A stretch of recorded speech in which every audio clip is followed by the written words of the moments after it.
Nous allons aborder la Révolution française. Nous allons voir dans un premier temps comment était la France avant la Révolution. La France de 1789 est un royaume. Louis XVI règne sur environ 28 millions de sujets. Je me déclare le premier ami de mon peuple que je me fais gloire de commander par droit divin. La population française se divise en 3 ordres. 1% la noblesse, 1% le clergé et 98% ce qu'on appelle le tiers-état, qui va des artisans aux paysans, aux bourgeois, aux petits producteurs, aux marchands, bref, tous les gens qui ne font ni partie du clergé, ni partie de la noblesse. Depuis des siècles, le tiers-état, essentiellement composé de paysans, subit la domination de la noblesse et du clergé. On est privé de beaucoup de liberté quand on est un paysan et qu'on vit dans les campagnes françaises. Par exemple, on n'a pas le droit de chasser où on veut, on n'a pas le droit de cultiver où on veut, et puis on n'a pas le droit de dire ce qu'on veut. Il y avait des espions partout.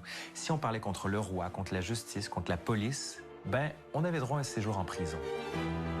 En plus de ce manque de liberté, ce qui caractérise la France d'avant la Révolution, ce sont les inégalités. Pour les nobles qui vivent des impôts que le peuple leur paye, alors qu'eux-mêmes n'en payent pas... Alors c'est faux, les nobles payent des impôts, mais ils ne payent pas la taille, qui est l'impôt le plus lourd. Tout va bien. Quand on est dans une famille noble, on a tout ce qu'il nous faut pour vivre. On a du temps, de l'argent, des loisirs. On coule sa vie délicieusement.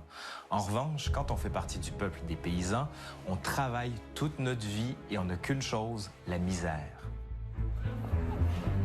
Cette misère s'aggrave quelques mois avant la Révolution. Mac Lesguy va en prendre toute la mesure en découvrant le quotidien d'un homme du peuple. Comment les inégalités sociales ont-elles mené à la prise de la Bastille, puis à une révolte nationale ? Quelles sont les causes de la Révolution française de 1789 ? Dans un premier temps, nous allons voir dans quelles conditions vit le peuple de France en 1789. Le peuple, c'est-à-dire le tiers-état, paie énormément d'impôts. Il y a tout d'abord les impôts qui reviennent au roi, les impôts royaux, puis les impôts qui reviennent aux nobles, les droits seigneuriaux, et enfin les impôts qui reviennent à l'Église.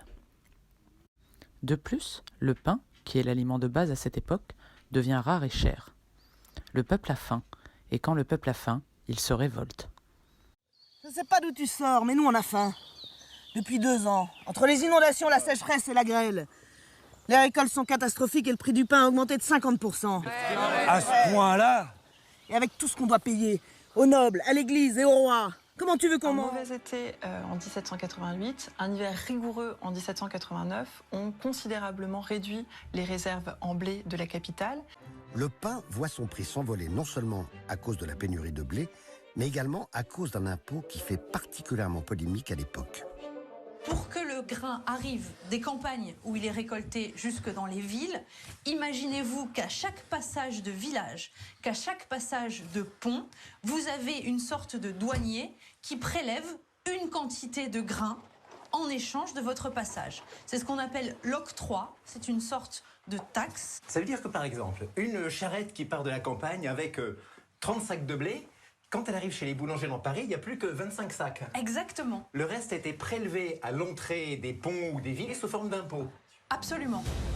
L'octroi, c'est vraiment l'impôt de trop. C'est l'impôt injuste qui pèse sur les besoins de première nécessité de la population de Paris. Une taxe qui pèse donc sur le vin, sur l'alimentation. Pour prélever cet octroi qui va dans les caisses du roi, on entoure les villes de véritables enceintes, comme celle de Paris, percée de 54 barrières. À cause de cet impôt, le prix du pain n'a jamais été aussi élevé. Combien ça coûte un pain comme ça, en 1789, si on l'exprime en euros d'aujourd'hui? Ça ferait comme si cette miche valait 56 €. 56 €. C'est hors de prix. Totalement hors de prix. Il ne vous reste plus rien pour vous vêtir, plus rien pour acheter évidemment de la viande, c'est totalement impensable, et même pas assez pour manger à votre faim. 56 €. C'est 13 fois plus qu'aujourd'hui et c'est la moitié de ce que gagne chaque jour un ouvrier. En juillet 1789, ce prix exorbitant conduit les boulangers de Paris à mettre fin à une pratique jusqu'alors courante. Au XVIIIe siècle, il est de coutume pour le boulanger de faire crédit au peuple. Mais quand le peuple n'a plus d'argent, on arrête de faire crédit. Mais le pain, c'est l'aliment de base en France. Et le peuple décide de s'en emparer de force. Des émeutes s'ensuivent, on pille des boulangeries et on s'empare du pain. Très clairement, on peut dire que la rareté du blé, le prix du pain très cher qui en découle, c'est vraiment une des causes de la Révolution. Le prix du pain, les taxes sur le pain extrêmement fortes sont l'une des causes de la Révolution française. Entre le 10 et le 13 juillet 1789 à Paris, le peuple décide de mettre fin à l'octroi de la manière la plus radicale qui soit. Il détruit les barrières qui servent à récolter cet impôt. On estime à peu près que sur les 54 barrières, 40 sont brûlées dans la nuit du 13 au 14 juillet 1780. Pendant que le peuple meurt de faim, le roi et sa cour mènent grand train à Versailles. Pourtant, les caisses du royaume sont vides. Nous sommes au printemps 1789. La situation financière de la France est catastrophique. À la veille de la Révolution, l'État est au bord de la banqueroute. Il faut absolument trouver de l'argent. Il faut payer Versailles, il faut payer pour les fêtes de la cour, les fêtes du roi, les fêtes de Marie-Antoinette. En cette période de crise, la reine des Français ne change rien à son train de vie. Père de roi, Votre Majesté, c'est perdu. Oh, voilà. Je suis de nouveau sans le sou. Certains nobles perçoivent même de belles pensions, comme la comtesse de Polignac, qui reçoit 500 000 livres par an. C'est 1000 fois le salaire d'un ouvrier, et pourtant les caisses du royaume sont vides. Cette faillite est due surtout au soutien de la France dans la guerre d'indépendance américaine. Lafayette et ses amis ont coûté cher pour lutter contre les Anglais. Bref, il faut trouver des sous.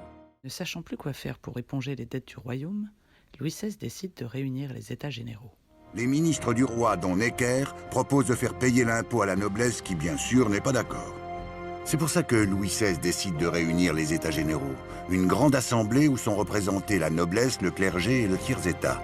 Les députés du tiers sont choisis parmi les bourgeois, car les paysans et les ouvriers ne savent ni lire ni écrire. Enfin, le roi demande que l'on rédige partout en France des cahiers de doléances dans lesquels les Français font part de leurs plaintes. Nul doute qu'en ce printemps 1789, on est loin d'imaginer l'ampleur que va prendre la Révolution, mais la colère gronde. Nous allons voir maintenant quelles sont les revendications de la bourgeoisie. Alors elles sont simples, les bourgeois demandent l'égalité devant l'impôt et devant la loi. C'est-à-dire plus simplement l'abolition des privilèges. Même si les bourgeois peuvent habiter au même niveau que les nobles, ils n'ont pas leurs privilèges. Ils ont en fait aussi peu de droits que les gens du peuple.